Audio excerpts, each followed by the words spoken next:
Olá pessoal, eu sou o professor Joel do LMX e tenho a honra de proporcionar e apresentar a vocês dois dos nossos professores, professor Billy Malaquias, um craque na área de geografia, professor Leonardo Borges, um craque também da área de sociologia, filosofia. E o nosso propósito com esse encontro, né, é trazer uma discussão que pode ser tema de alguma redação e com isso ajudá-los a desenvolver um texto, especialmente no quesito argumentação.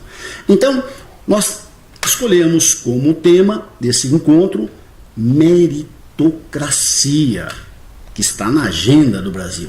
E eu passo inicialmente a bola para o professor Leonardo, que vai desenvolver o primeiro nó dessa trama que você inicialmente irá ver na forma de mapa conceitual.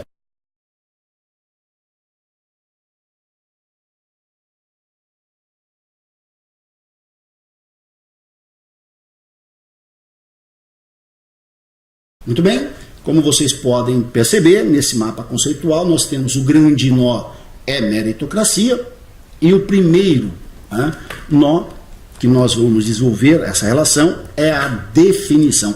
Professor Leonardo, por favor, nos ajude a entender o que é essa tal meritocracia. Muito bem, João. Obrigado pelo convite. Quando se fala de meritocracia, acho muito importante a gente ressaltar que no senso comum é uma palavra que talvez não tenha muito uso, mas a ideia está muito colocada no nosso dia a dia. Ou seja, em várias conversas, especialmente quando se fala de alguns conflitos, algumas disputas, mobilidade social, por exemplo, a ideia de meritocracia está colocada no bar, na escola, em casa e etc. E ela tem uma raiz histórica que eu gostaria de situar aqui. Falamos do século XVII, Revolução Inglesa, Revolução Puritana propriamente dita, e desde então se fala de meritocracia num sentido muito liberal. O que significa dizer aqui que a ideia de meritocracia, ela fundamenta moralmente o liberalismo. Veja bem, até aquele momento era muito comum que as escolhas de quem seria chefe, quem seria subchefe, enfim, das diversas oportunidades de trabalho e de vida, elas se dessem a partir do critério da consanguinidade ou do nascimento. O sujeito que nasceu em um estamento durante o feudalismo, ele tinha alguns privilégios pelo simples fato de ter nascido naquele estamento. Pois bem, durante essa transição, essa chamada Revolução Puritana, uma outra coisa saltou aos olhos e começou a ser praticada através da criação do New Model Army, ou Exército de Novo Tipo, que se baseou na escolha a partir das competências e das habilidades. Veja bem, estamos dizendo que alguém vai ter tal oportunidade de emprego, vai ter tal vaga, vai ter acesso a alguns serviços e bens de acordo com a sua competência e habilidade apresentada. Mas estamos falando nesse momento de habilidades e competências individuais, sem considerar outras questões envolvidas. E assim tem sido por séculos. Por que eu acho importante situar isso historicamente? Porque são séculos de história em que a ideia de meritocracia ela vem sendo colocada dessa maneira. E hoje ela não é simplesmente um discurso, aliás, ela não é apenas um discurso que está nos livros de filosofia como John Locke. Ela está também no senso comum, enquanto ideia, como eu disse no começo, talvez não enquanto palavra, né? Meritocracia não é uma palavra tão simples de ser pronunciada, mas a ideia dela está colocada.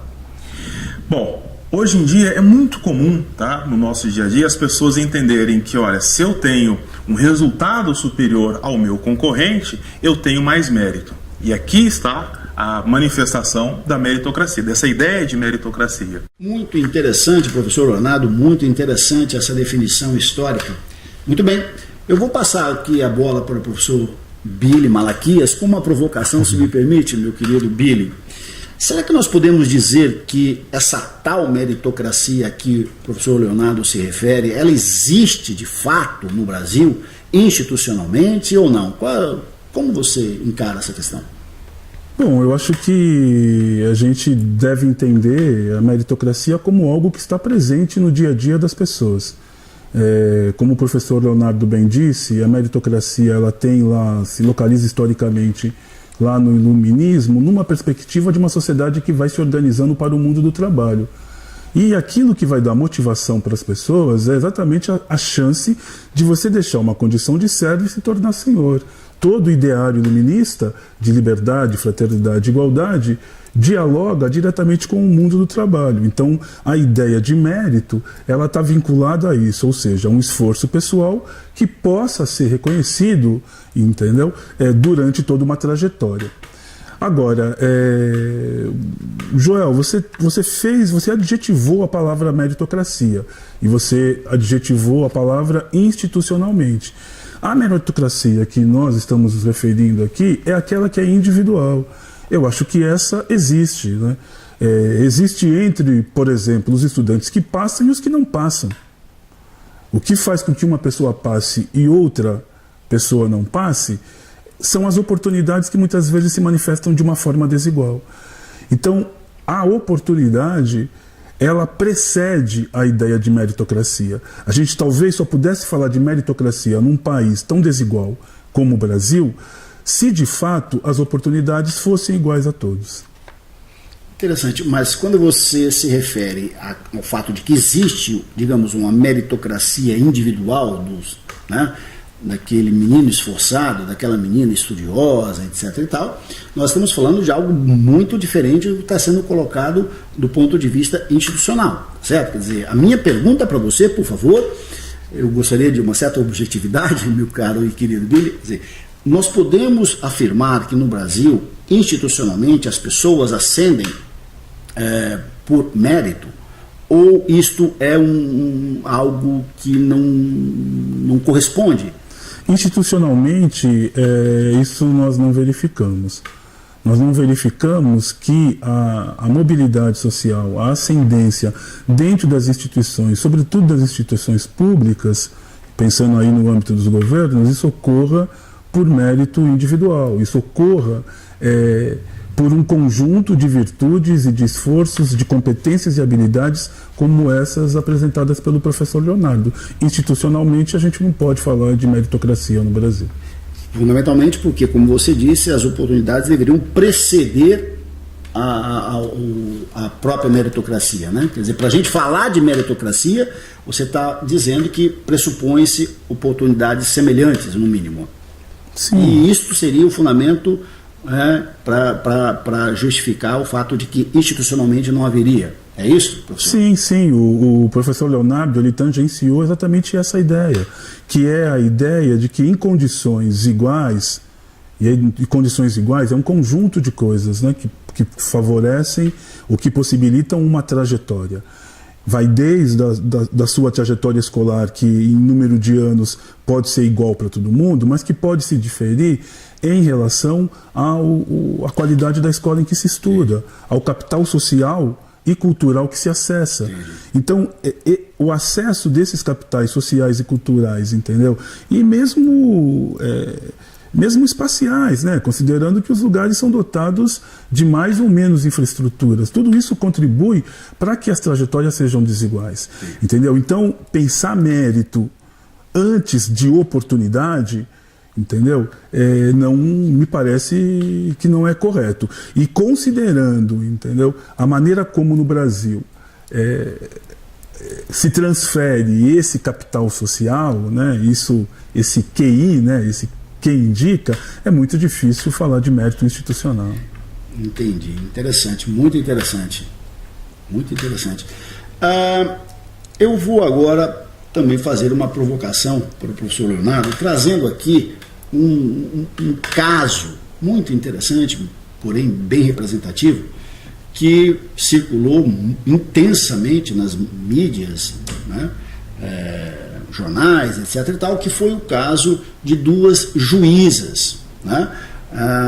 Nós vamos apresentar um resumo do que estamos falando.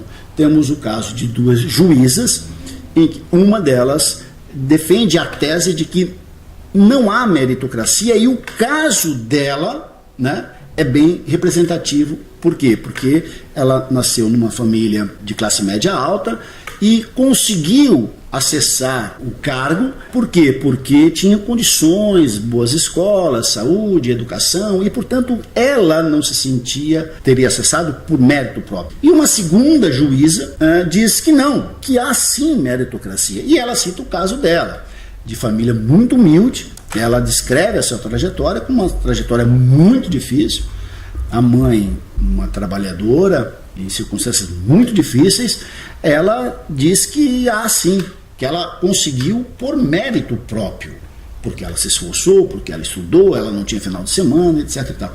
Professor Leonardo, eu gostaria que você analisasse esse caso específico, né, para a gente entender melhor essa tal meritocracia. Legal, Joel. Olha só que interessante. Eu vejo essa provocação uma oportunidade de discutir aquela ideia de entendimentos em níveis diferentes, mas não como uma ideia de hierarquia. Significa dizer o seguinte, que no nível do senso comum, né, a ideia de que o mérito ele é mais importante e que ele supera inclusive as oportunidades está muito presente.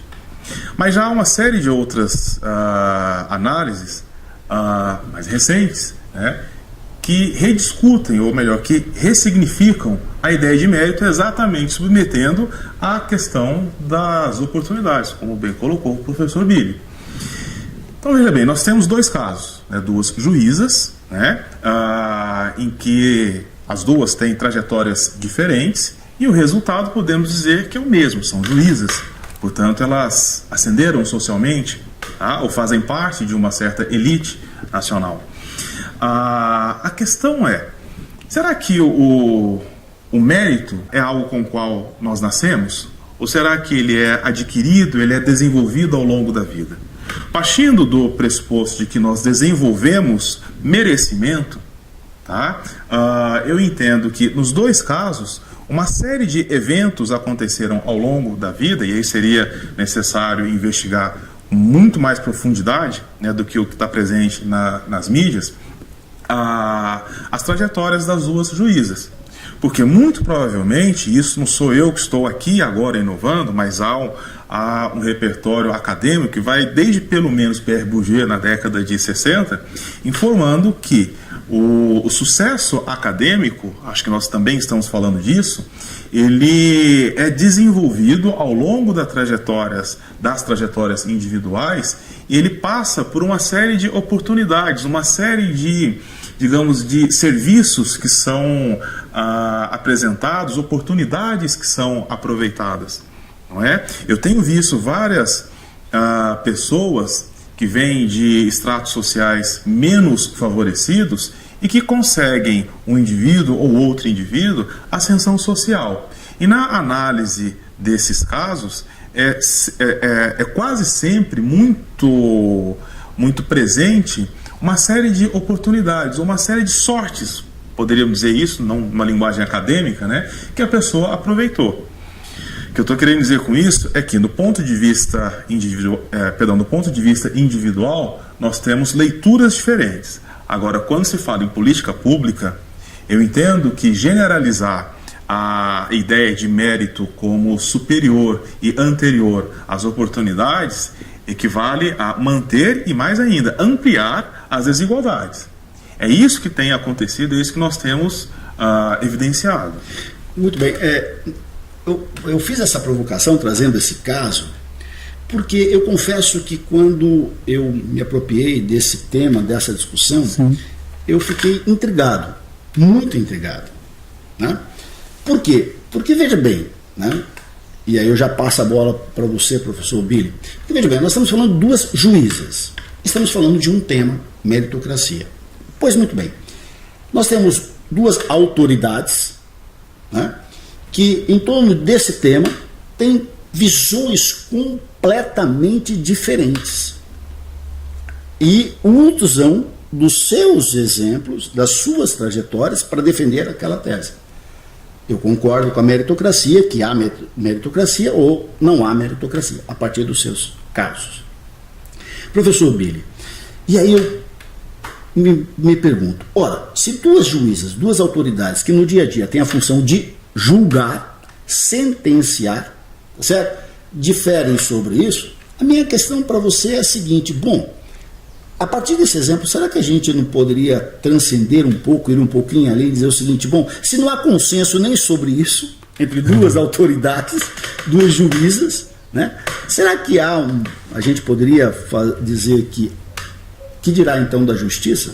Ou você acha que é uma exacerbação? Bom, tecnicamente, o que leva a uma sentença é a avaliação da peça.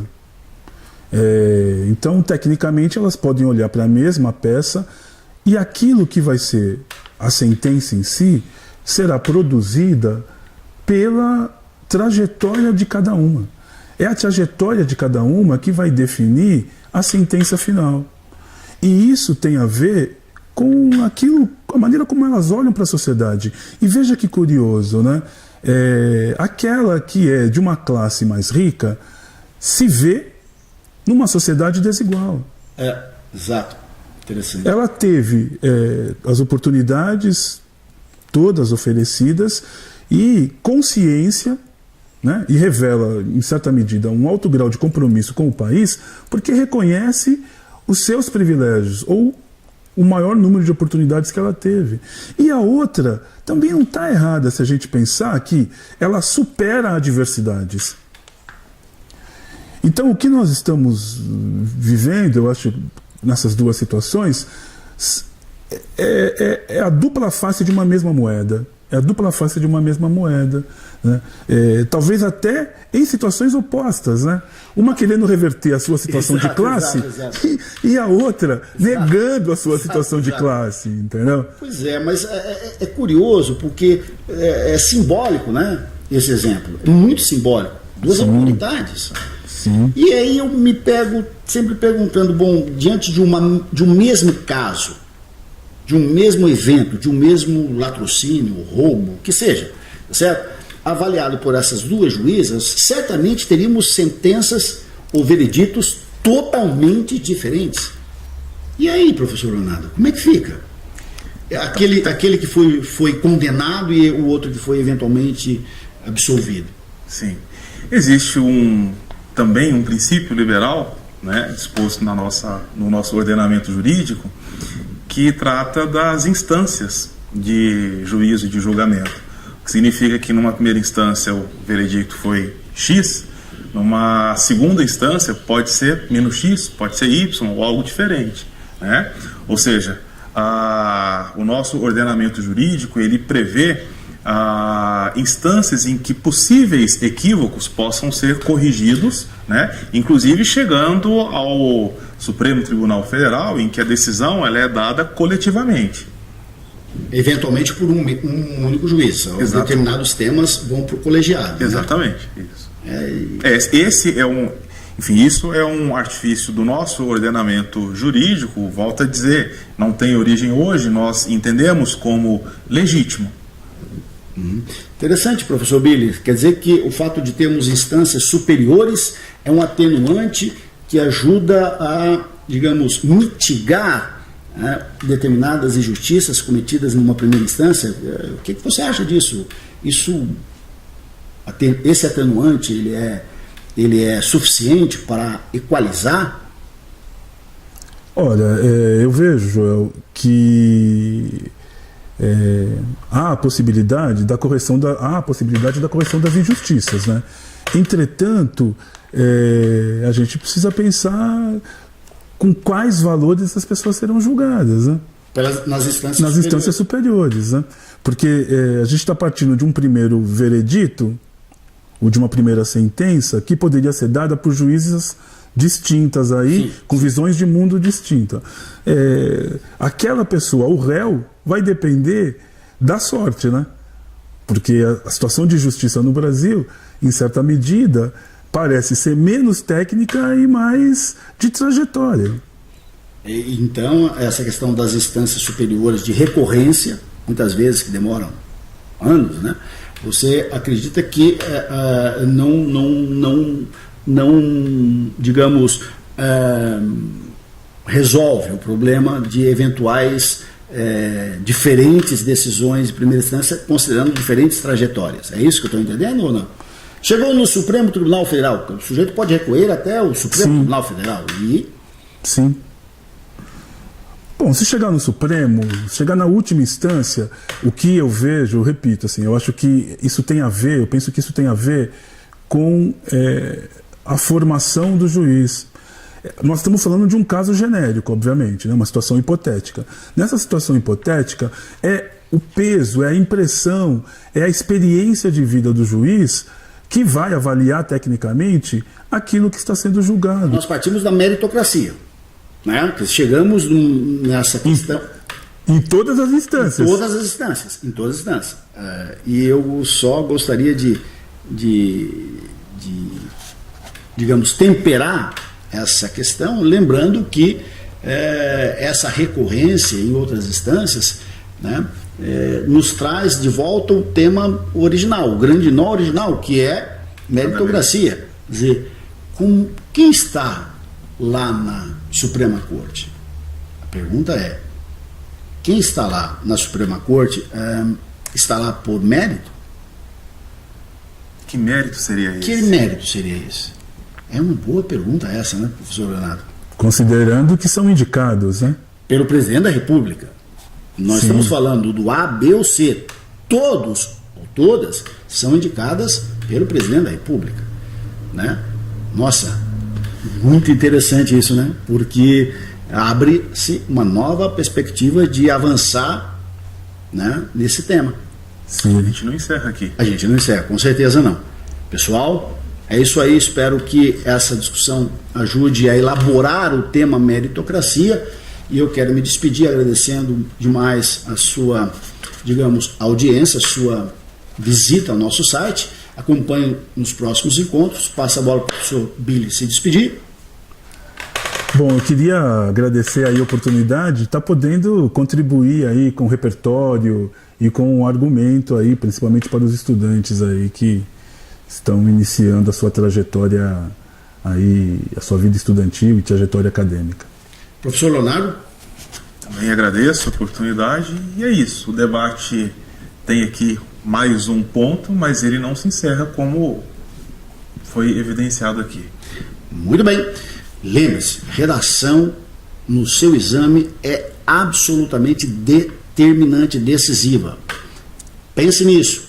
Elabore muito bem cada um desses temas e vá preparado. Um grande abraço e até o próximo encontro. Tchau, pessoal!